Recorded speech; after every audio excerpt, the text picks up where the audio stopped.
Hello guys, welcome to my YouTube channel. आपका फिर से एक नए ब्लॉग में स्वागत है।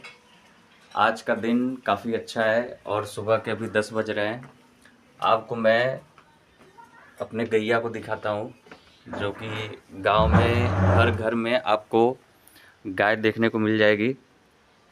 ये काफ़ी सीधी गाय माता है हमारी, कुछ कभी बोलती नहीं है, चाहे आप इनको मारे या पीटे या कुछ भी करे। मारना तो वैसे नहीं चाहिए। ये हमारा कहते हैं गांव में गाय रहता है तो 1-1 2-2 लीटर दूध तो कम से कम मिलता रहता है। शहर में क्या है, पानी डाल के सब दे देते हैं, है ना।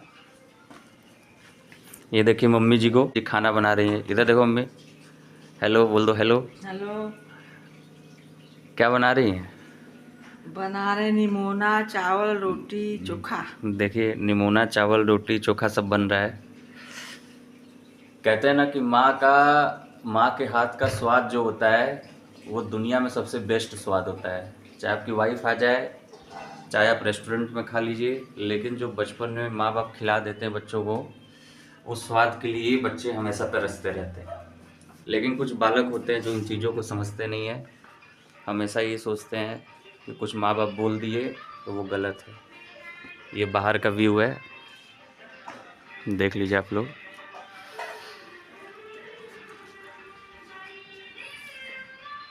देखिए दोस्तों, अभी हम लोग गंगा जी घूमने आए हुए हैं। ये हमारे गांव में सरसों का खेती बहुत ज़्यादा होता है। सरसों के खेती में आप क्या करेंगे, जो सरसों का तेल निकाला जाता है, इसको कड़ुआ तेल कहा जाता है, इसी प्लांट से निकलता है। और यहाँ पे मेरे गांव में पैदावार इसका बहुत अच्छा है। मतलब कि अगर आप मान लीजिए कि 1 बिस्सा या 2 बिस्सा सरसों का खेती कर लेंगे तो उसमें आराम से आपको आधे सीजन तक खाने को तेल मिल जाएगा, या उससे भी ज़्यादा मिल सकता है। डिपेंड करता है कि प्लांट्स कैसा है और प्लांट का क्वालिटी क्या है। यहाँ पे अगर आप ध्यान से देखेंगे तो सरसों के पेड़ में फल आ चुका है दोस्तों। देखिए आप लोग ज़रा, ये देखिए मोटा मोटा सा आ गया है। अब यही जब पक जाएगा दोस्तों, तो पकने के बाद आपका इसमें से सरसों का या कड़ुआ तेल निकाला जाएगा। तो गांव में यही अच्छी बात है कि आप जो चाहे वो उगा के खा सकते हैं। अपना खेत है, अपना ज़मीन है, और किसी से मांगना नहीं है, किसी चीज़ का टेंशन नहीं है कि यार सैलरी आएगा तो खरीदेंगे, फिर उसके बाद ये वो। तो इतना मगजमारी गांव में नहीं है। गांव में आप खुद का गेहूँ उगा सकते हैं, आप खुद का चावल उगा सकते हैं, दाल उगा सकते हैं, सरसों उगा सकते हैं, टमाटर खेती कर सकते हैं, बैगन की खेती कर सकते हैं। तो बहुत सारी चीज़ें हैं जिनकी आप गांव में ईज़िली खेती कर सकते हैं। लेकिन शहरों में ऐसा नहीं है। शहरों में क्या है कि ज़मीन ही नहीं बचा हुआ है। जितना ज़मीन बचा हुआ है सब पे घर बन गए रहने के लिए, तो वहाँ पे ये दिक्कत है। तो शहर वालों से ये थोड़ा सा आग्रह है कि गांव वालों को आप लोग थोड़ा इज्जत दिया करिए, सम्मान दिया करिए। उनको एकदम ये मत समझा कीजिए कि गँवार हैं, क्योंकि इन्हीं गँवारों के वजह से, अगर आप जो मानते हैं, आपको खाना मिलता है और आपके घर में रोटी बनता है। अगर ये नहीं काम करेंगे तो आपके घर कुछ भी नहीं बनेगा और अपना स्टेटस लेके आप चाटते रह जाएंगे, उससे कुछ फ़ायदा नहीं होगा। ये देखिए आप लोग, थोड़ा सा व्यू देख लीजिए दोस्तों।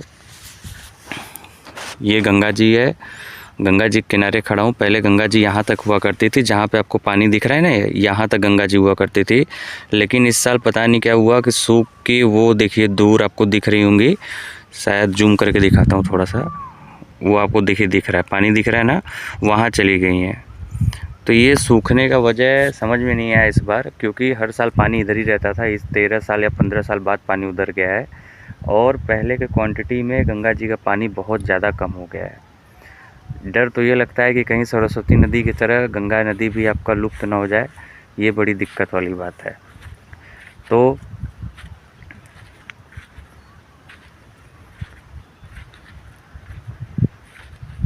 गांव में क्या है, फ्रेश एयर मिलेगा आपको, है ना, आपको सुकून भरी नींद मिलेगी।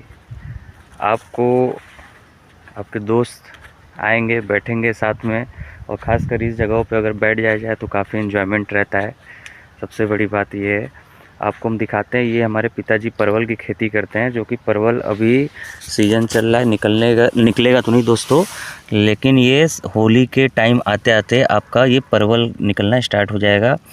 और यहाँ पे 3-4 बीघे की खेत है, हमारी ही खेत है।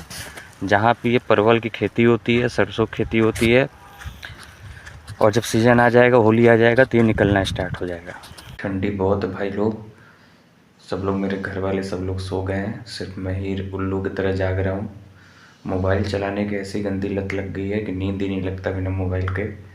बाथरूम में जाओ तब भी मोबाइल लेके चलो, फिर उसके बाद खाना खाने जाओ तब भी मोबाइल रहेगा, तभी तारक मेहता का उल्टा चश्मा देखते हुए मोबाइल देखना है, तभी खाना अंदर जाएगा पेट के।